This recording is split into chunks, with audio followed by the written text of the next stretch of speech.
This is Go MMT Radio. Go MMT Radio. Let's go. Powered by Make My Trip, Go IBBO and Redbus. Hello and welcome to a brand new show. सुन रहे हैं आप गो MMT radio. मेरा नाम है सोनू। आज हमारे show में हमारे साथ होंगे Samkit Jain. He is a poet. Fame game में हम इन्हीं के साथ बात करेंगे। Photo Booth Contest on Go MMT Radio. Now photo booth 2 contest is live. तो आप जल्दी से एक अच्छी सी इंटरेस्टिंग सी यूनिक सी पिक्चर क्लिक करें, share it on Instagram as a post tagging Go MMT radio.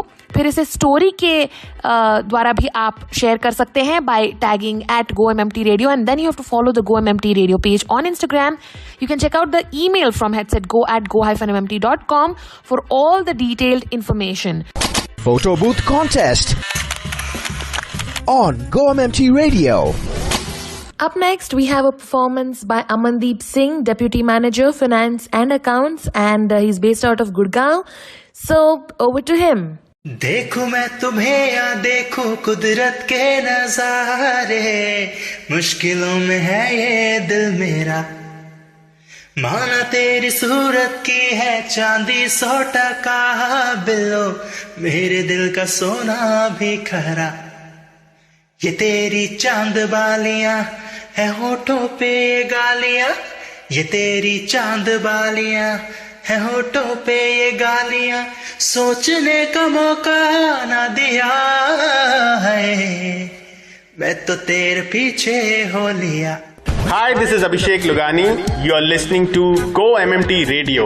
Head, set, go. The Fame Game. Hello and welcome back to Go MMT radio. मेरा नाम है सोनू। आज हमारे शो का स्पेशल है फेम गेम, जहां पे हम आपकी मुलाकात कराते हैं कुछ बहुत ही ज्यादा टैलेंटेड गो ट्रिपर्स के साथ। मेरे साथ इस वक्त हैं Samkit Jain. He is from the corporate channel department based out of Gurgaon. Samkit, hello, कैसे हैं आप? Welcome to the show. Hello Sonu, I am fine. आप कैसे हैं? बहुत ही बढ़िया। बहुत ज्यादा खुशी हो रही है because I think you are one of the few very poets जिनके साथ हमने बातें की हैं फेम गेम में। तो ऑफ कोर्स अभी तो पता चल ही गया होगा हमारे सारे सुनने वालों को that you are a poet, but let us go back in time. Samkit, आपको याद है जब आपने आपका पहला पोएम लिखा था? जी। And what was it about? It was about my I wrote my first poem while I got first failure in my life. अच्छा। And that was I started my startup अच्छा। in 2019 and which got जो कि lockdown की वजह से down आ गया था, तो उसके बाद से फिर मैंने लिखना स्टार्ट किया था। अच्छा, तो आपका ये startup what was it all about? It was about digital marketing and cyber security. मेरी स्ट्रेंथ थी तो हम साइबर सिक्योरिटी में सर्विस प्रोवाइड कराते थे। अच्छा, okay. So of course you know, तो आपने मतलब वो बचपन में जो हम कविताएं लिखते थे about a cat, about a dog, वो आपने नहीं किया? नहीं, तो बचपन में सबसे मुझे बोरिंग काम पोएट्री पढ़ना ही लगता था, लिखना लगता था। What are you saying? And now you're writing. How amazing! That's really cool. सबके, do you enjoy reading? या अभी तो आजकल तो बहुत ज्यादा पसंद करता हूँ। अच्छा, तो किस तरह की किताबें आप पढ़ना पसंद करते हैं? लव स्टोरीज मुझे काफी पसंद है एंड फिक्शनल नॉवेल्स भी मुझे काफी पसंद है पढ़ना, एंड पोएट्री तो फिर अब तो शौक ही हो गया, तो वो भी पढ़ता हूँ। बिल्कुल। तो एक्चुअली मैं जानना, I want to hear your poem, your first poem actually, that would be amazing. तो है आपके पास अभी? जी जी जी, वो तो कंठस्थ है, मतलब याद है। अच्छा। ओ, कितने सालों बाद मैंने ये शब्द सुना, कंठस्थ। It's so nice to here.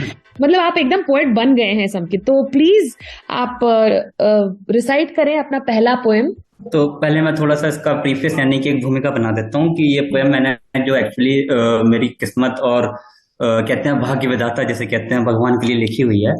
थोड़ा सा एटीट्यूडी वर्जन में है कि हे नियति, हे मेरे भाग्य विधाता, होना हो जितना उतना निष्ठुर और हो जा, अपितु बात एक मेरी भी सुन ले, है एक प्रतिज्ञा वह भी सुन ले, तेरे दिए घाव पर मैं हार कभी ना मानूंगा, छोड़े सांस साथ मगर मैं मरहम कभी ना बांधूंगा, और तेरे मेरे इस द्वंद्व में शंखनाद एक मैं भी बताता हूँ, बनाकर गगन और धरती को साक्षी, तुझे आज चेताता हूँ, खत्म सब द्वंद्वों को करने वाला जय का ऐसा वार होगा, और तेरे लाख वारों के बीच मेरा आखिरी प्रहार होगा। क्या बात है, क्या बात है। तो I mean I think did you ये जब आपने पहली बार किसको सुनाया अपना ये पोएम? मेरे एल्डर ब्रदर हैं, कजिन ब्रदर है, उनको सुनाया था। अच्छा, उन्होंने क्या बोला था इस पोएम के बारे में? बहुत ज्यादा तारीफ की थी उन्होंने, बोला था कि काफी अच्छी पोएम है। एंड मुझे लगता है कि जो एंटरप्रेन्योर्स हैं, जो स्टार्टअप करते हैं, या जो कॉर्पोरेट वर्ल्ड में है, उनके लिए सूटेबल भी है कि हमारे लाइफ में काफी ज्यादा चैलेंजेस आते हैं, काफी ज्यादा फेलियर्स भी आते हैं जी। ये है कि आप देते जाइए, हम लेते जाएंगे और फिर दोबारा खड़े हो जाएंगे। बिल्कुल बिल्कुल, I think that's the way to go and that's the way to look at things obviously.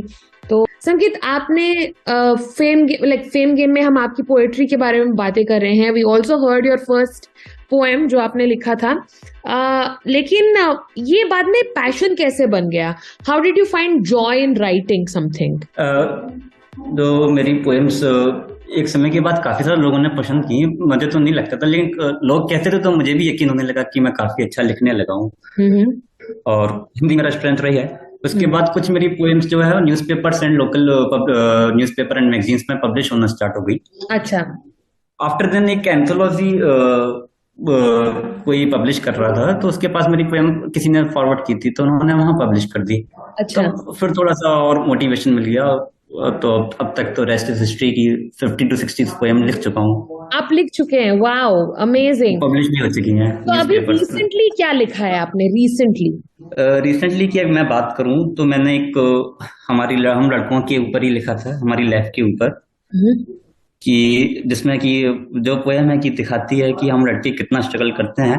अच्छा। और कितना हमारे ऊपर दबाव रहता है आगे बढ़ने के लिए। हाँ, हाँ। तो वो कुछ ऐसे है कि जिम्मेदारी की बेड़ी में बंधकर आसमान छूने निकले हैं, जिम्मेदारियों की बेड़ी में बंधकर आसमान छूने निकले हैं, करोड़ों की इस भीड़ में अपना नाम बनाने निकले हैं, और चलते हैं, दौड़ते हैं, गिर जाते हैं, खुद ही उठते हैं और खुद ही संभल जाते हैं, ना रो पाते हैं ना कुछ कह पाते हैं, सब कुछ खुद ही खुद सह जाते हैं, हर शाम टूटते हैं, हर रात बिखरते हैं, पीकर रश्क पर अपने हम लड़के नई उड़ान भरते हैं। क्या बात है, very nice, very very nice. लेकिन ये लड़कियों के लिए भी लागू है यार, आप ऐसे तो मत बोलो कि हम लड़कों के बारे में, but I think it's a beautiful beautiful thought. मुझे जो आपका पहला लाइन है वो बहुत ज्यादा अच्छा लगा कि जिम्मेदारी की बेड़ी में बनकर आसमान छूने निकले। It's beautiful, it's beautiful.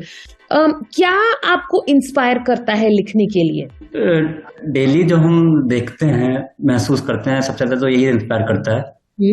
काफी ज्यादा हमारी कंट्रीज में काफी कुछ ऐसे इंसिडेंट्स होते हैं, वो हमें इंस्पायर करते हैं लिखने के लिए।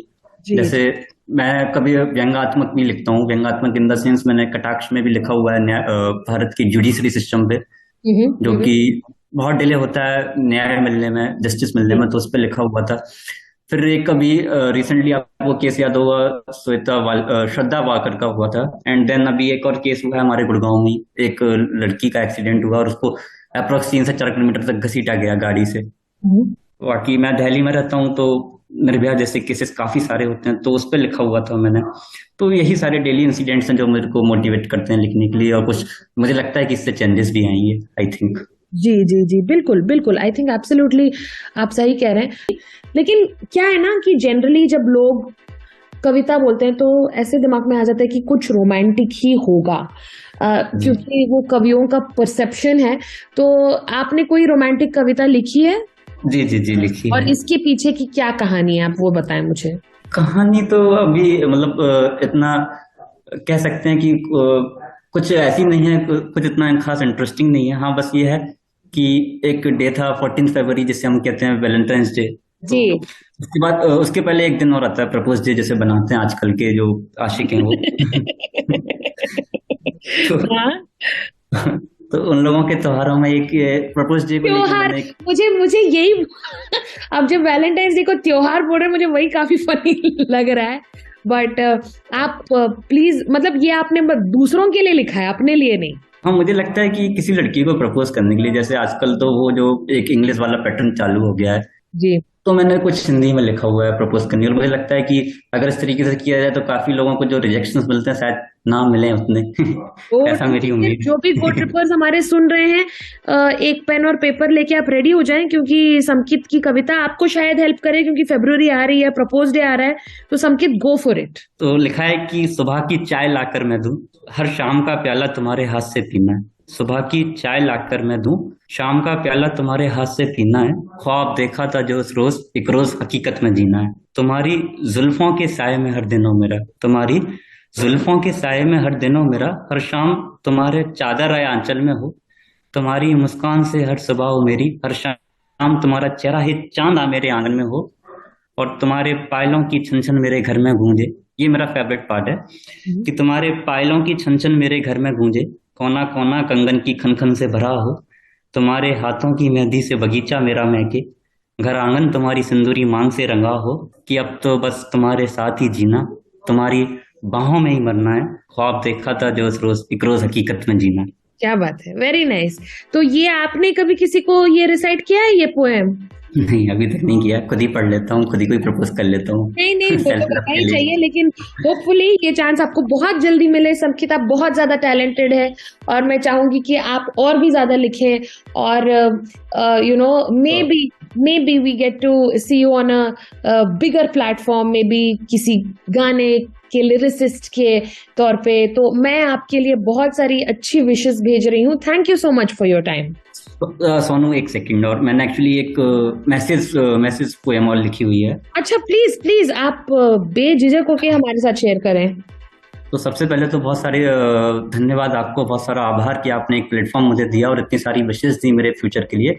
इसके लिए मैं बहुत ज्यादा ग्लैड हूँ। बाकी एक मेरी पोएम है जो मैंने लिखी थी मेट्रो में, जब हमारी दिल्ली में काफी ज्यादा केसेस होते हैं वुमेन्स को लेके, गर्ल्स को लेके, तो वहाँ मैंने एक छोटी सी पोएम रक्षाबंधन के डे पे लिखी थी। और इसके पीछे लिखने की मैं एक थोड़ा सा आपको भूमिका बता देता हूँ कि एक लड़के ने अपनी बहन से पूछा कि क्या गिफ्ट चाहिए, तो वो बहन क्या मांग सकती है अपने भाई से, वो मैंने कुछ एक 8-10 लाइनों में लिखा हुआ है, तो वही बस पढ़ता हूँ। कि लिखा है कि जीन्स सलवार या साड़ी पहने, जीन्स सलवार या साड़ी पहने, ऑटो ट्रेन बस में सफर करती हो, सुनसान जगह या मॉल बार में, चाहे रातों में अकेली चलती हो, वो बहन किसी की तुमको जब मौका नहीं जिम्मेदारी लगती हो, देख तुमको पास अपने चाल उसकी सहज होती हो, कलाई पर बंधी राखी का फर्ज अदा तब हो पाएगा, और प्रिय भाई पर्व रक्षाबंधन तभी सार्थक हो पाएगा। Thank you. क्या बात है, क्या बात है समकित, बहुत ब्यूटीफुल। और मैं चाहूंगी कि आप कहीं ऑनलाइन अपनी कविताएं शेयर करते हैं समकित? एक्चुअली मेरा एक पेज है, हाँ, तो उसी पे करता हूँ, उसका नाम है लफ्ज ए राहत। ओके, एंड ये आपका कौन सा पेज है, इंस्टाग्राम पे या फेसबुक पे? इंस्टाग्राम पेज है। इंस्टाग्राम पे, ओके। तो जो भी सुन रहा है, please follow Samkit for amazing poetry. And Samkit, thank you so much for your time. Thank you so much. And with that, it's a wrap on today's episode of Go MMT Radio. आप हमें बताएं आपको हमारा ये एपिसोड कैसा लगा by sending us an email at headsetgo@go-mmt.com. Until we meet next time, stay healthy, stay safe and keep smiling. This is me, Sonu, signing off. विशाल है इस वक्त हमारे साथ and he's from the finance department in Gurgaon and we cannot wait for his performance. So over to Vishal. ਅਸੀਂ ਮੰਨਦੇ ਹਾਂ ਪਿਆਰ ਤੇਰੇ ਅੱਗੇ, ਹਾਂ ਪਿਆਰ ਸਾਡਾ ਫਿੱਕਾ ਸੋਹਣੀਏ, ਹੋ ਅਸੀਂ ਮੰਨਦੇ ਹਾਂ ਦਿਲ ਤੇਰਾ ਵੱਡਾ, ਹਾਂ ਸਾਡਾ ਥੋੜਾ ਨਿੱਕਾ ਸੋਹਣੀਏ, ਪਰ ਜਿੱਤੇ ਵੀ ਕਹੇਗੀ ਸੱਚੀ ਸੋਹਣੀਏ, ਮੈਂ ਉਮਰਾਂ ਲਈ ਖੜ ਜਾਵਾਂਗਾ, मैं तेरे बिना मर जाऊंगा, मैं कुछ ऐसा कर जाऊंगा, जे तू मेरी ना होई मेरे यारा, मैं सावा तेरे नाम कीतियां, मैं साह लेने छड़ जाऊंगा, जे तू मेरी ना होई मेरे यारा। Hello, Go Trippers! This is Ranveer Singh and you are listening to Go MMT Radio. Head, set, go! To listen to your favorite Go MMT radio from anywhere, follow us on YouTube, Facebook, LinkedIn and Instagram. Visit the Go MMT radio page for daily updates and enjoy listening to your favorite radio channel.